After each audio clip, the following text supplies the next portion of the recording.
හිවුවාරෙග්ගානිකං විදෙලාපා බලාශේ මින්නතුන් වේස්නිකං කුරියාරා බලාශේ හිවුවාරෙග්ගානිකං මීති හැම මරායනේ එක ඒරුග දෝනි ෆාර තියෝදා බේනු කර හෙදෙන් නුදි බෑනේ දැන් එහෙම වාතිකි මරා දෙපා ඒති මේනගාප දෝනි ෆාර නුහුණා මිහුම් බස් ඒති වික්කාය එරුණාන ලාහි කියාච්චේ හොන්නාන එයත් දැන් ඒගේ තින්ද ෆියවර රාජ්‍ය රුපියල් තින්ද ෆියවර දිබෙනෙච්ච මිහාර අසු මේ ෆෙහෙරි අන්න නිදෝ මේ එකොළොම කොද්ද අන්නාර ෆෙහෙරි අන්න තක දුරුන් අන්නයිරු මිහාර මේ දාලිගේ බේනම කි මිහාර තක ෆොනුක හොරදානද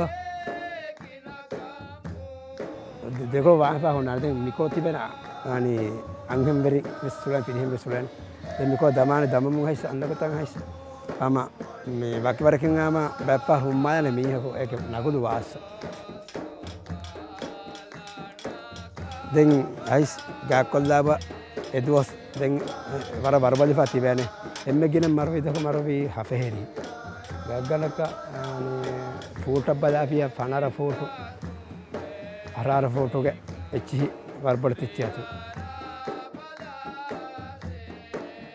मिहार दें एरो कंकन कता कुरमे वारा मिहार देरेश है एको एरुगा अनिहे मी टूरिज्म कंतम शेतिना से को बिस खालेगे अये अनिहे बेफलम बेस हाइस मी बाडी फैग बाडी बेस एर नादिया बेस भी हाइस एर मिखा दे मी टूरिज्म आप होगा मैं को तो कब बस अवनस फेने वाला गिने मी दोनी फारो एच्ची देखम रेगंडोस मिहार फार दिनाबे अनि बाय फेरी आमा मी खारी वापंडीगा मन खुदी मस्तो ए तीफाफा अगे ngala lati sina orang ngala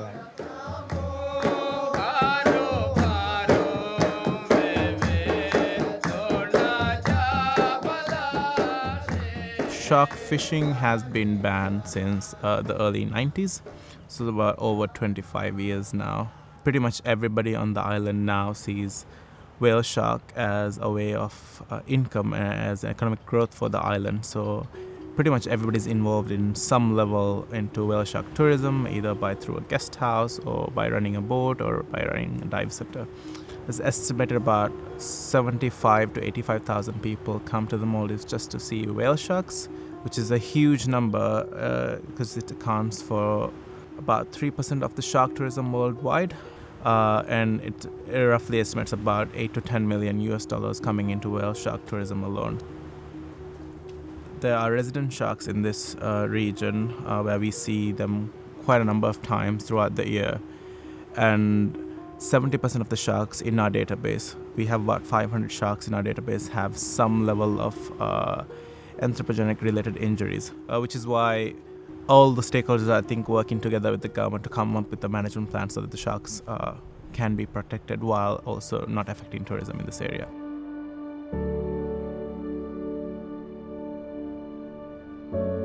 Whale sharks in the past have been hunted.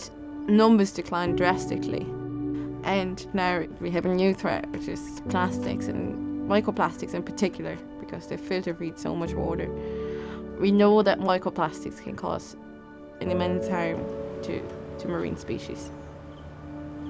The first time I thought about this issue was when we were in Ariadu, and there was a whale shark. It was a 6-meter whale shark. It was huge, but it was extremely thin.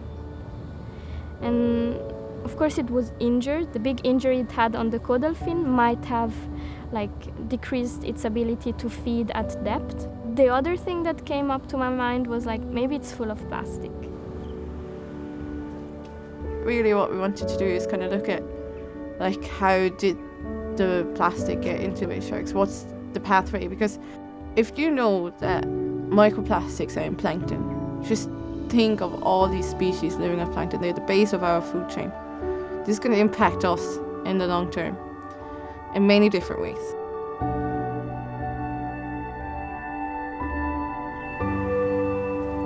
The idea is really to spread a global message about this environmental concern. And it's because also whale sharks occur all around the world, and different countries are exposed to this environmental issue in different ways.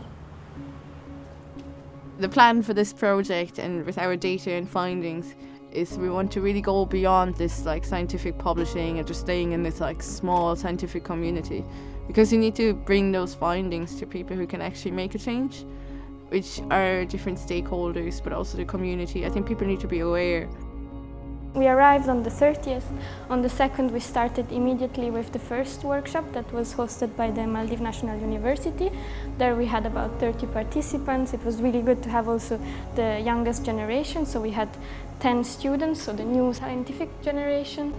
And then last week we had another workshop where we had different stakeholders from the South Ari Marine Protected Area. It's very hard to know what exactly this is going to do to whale sharks, but we can think about and look at other studies investigating what it did to fish. So this is a study done on sea bass, and the sea bass were exposed to microplastics, and here you can see a cross section done through the intestine. And on the left hand side you can see a healthy intestine. But if they get exposed to microplastics, there's some disturbance to the intestine. Then microplastics have this capability, because they're heavy negatively charged, to absorb pollutants from the water, plus the plasticizers I have been mentioning earlier, which also act as pollutants and can be toxic. So once we had microplastics with these pollutants added to it, we could see that there was a huge blockage in the intestine. So if that were the case for the whale sharks, that's obviously bad news, because it means they can't process their food anymore.